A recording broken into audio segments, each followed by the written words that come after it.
حد تاني هتلاقي الموضوع مثلًا بالنسبة له لو هو فعلًا حاجة ضرورية، لو الفلوس دي عايزها في احتياج ضروري مثلًا وهو بقى هيعمل عملية، مامته، حد من قرايبه، هتلاقيه فعلًا بيقوم ويكمّل ويروح يشتغل ويروح شغلانة و2 و3 ويضغط على نفسه لحد ما يكوّن المبلغ الفلاني اللي هو محتاجه، أو حد عليه قسط ضروري، لا إما مش عارفة هيبقى مديون.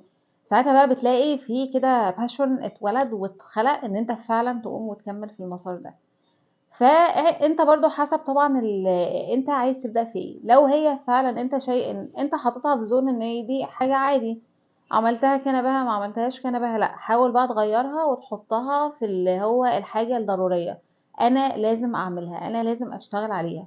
ولنفرض مثلًا كل الطلبة، كل الناس، يعني طبعًا بغض النظر يعني عن الناس اللي هي المجتهدة أو المتفوقة دراسيًا اللي كده من أول الدراسة بيذاكر أو ملتزم بدروسه وهكذا.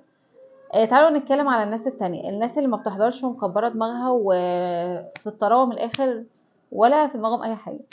هل دول وقت الامتحانات بيفضلوا في الطراوة كده؟ لأ، إحنا مثلًا ولنفرض إن إحنا في الجامعة دلوقتي بتلاقيه ماشي ممكن طول السنة مكبر دماغه، بس ييجي بقى يوم الامتحان، ليلة الامتحان أو أسبوع الامتحانات قاعد بقى بيذاكر وجايب الورق وبيحاول يصرف نفسه بيحاول إيه، عارفين أنتوا الناس اللي بتلقط رزقها بيحاول يعرف له كده أي معلومتين عشان على الأقل يدخل الامتحان يعرف يكتب أي حاجة. فاهمين؟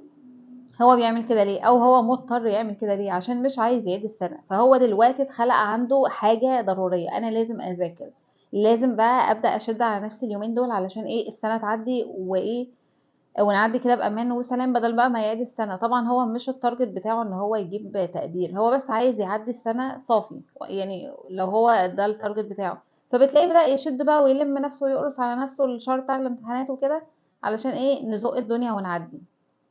هو ليه؟ يعني هو أصلًا إزاي بيقدر يعمل ده؟ مع إنه واحد طول السنة ما يعني طول السنة الدنيا فاضية وما فيش أي حاجة وراه بس مش بيذاكر ولا في دماغه، مع إن هو نفس الشخص لأ اتزنق، لمّا بيلاقي نفسه اتزنق خلاص بقى بيعمل اللي عليه وبيحاول ينجز كده على قد ما يقدر.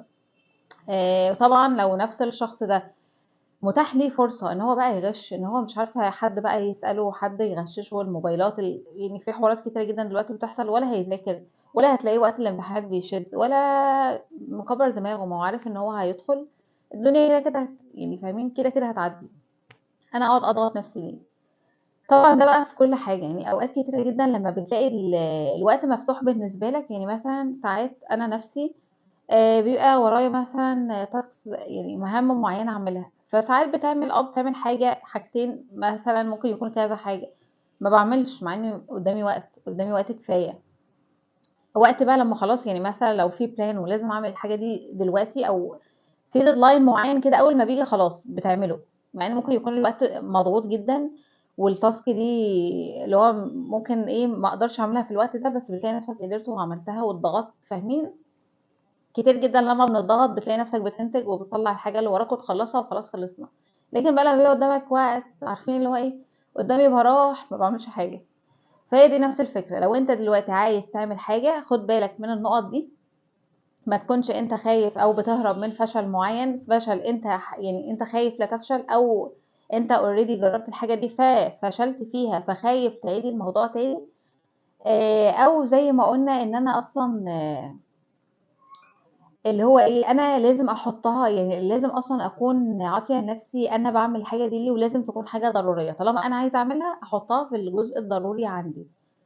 طبعًا في رابع حاجة ممكن يكون حد خايف من كلام الناس أو اللي هو مش واثق في نفسه زيادة، فبيبقى خايف الناس تتريق عليه، اللي هو بقى لو هيبدأ حاجة جديدة أو كده، بيبقى خايف ساعات ساعات كده بيبقى الواحد أو يعني في ناس بتبقى عاطية للناس over شوية اهتمام أو يعني اللي هو فاهمين، أنت عاطي للناس أكبر من حجمها، يعني أنت دايمًا إيه بتبقى شايف نظرة الناس إيه، هيقولوا عليَّ إيه، مش عارفة إيه، فبتدّي الموضوع أكبر من حجمه، فبلاش تهتم برأي الناس زيادة عن اللزوم، اهتم أنت عايز إيه، طالما أنت دلوقتي فعلًا بتحسّن من نفسك، بتحسّن من مسار حياتك، فاهتم بنفسك واهتم أنت فعلًا هتوصل فين قدّام. خامس حاجة ولازم ناخد بالنا منها كويس جدًا، إن أنت لمّا بتقرر وتبدأ إن أنت فعلًا تتغيّر وتتغلب على كسلك وهكذا، ممكن تكون تحس إن أنت في الأول غريب، لو أنت يعني محاوط نفسك بناس مش شبهك. أو ممكن يكونوا هُم كانوا ناس يعني شبهك في المرحلة دي، بس أنت دلوقتي عايز تتغيّر، أنت دلوقتي عايز تعمل حاجة، فهُم مش يعني ده مش نفس الpassion أو نفس طموحهم، فما تقعدش بقى تأثّر بيهم وتقعد فاهمين قصدي؟ أنت ما تأثّرش بالناس دي لإنها أصلًا هي مش عايزة تعمل ده، فأنت بالنسبة لهم هتبقى غريب. أنت واحد عايز تطوّر من نفسك، هُم شايفين اللي هو إيه الهبل ده يا ابني، ما تخلّيك زي ما أنت وخلاص، فما تقعدش تأثّر بيهم. وطبعًا أنت هتحس إنك غريب، فعادي جدًا إنك تحس إن أنت غريب. طول ما الواحد بييجي يطوّر من نفسه أو بيحسّن من شخصيته، بيحس إن هو غريب، لإن نادر لمّا بتلاقي ناس بتبقى عايزة تطوّر من نفسها، أغلب الناس بتميل إن هي تفضل قاعدة كده وخلاص، فاهمين؟ فعلشان كده مش أي حد بينجح ولا أي حد بيوصل، قليل جدًا اللي بينجح.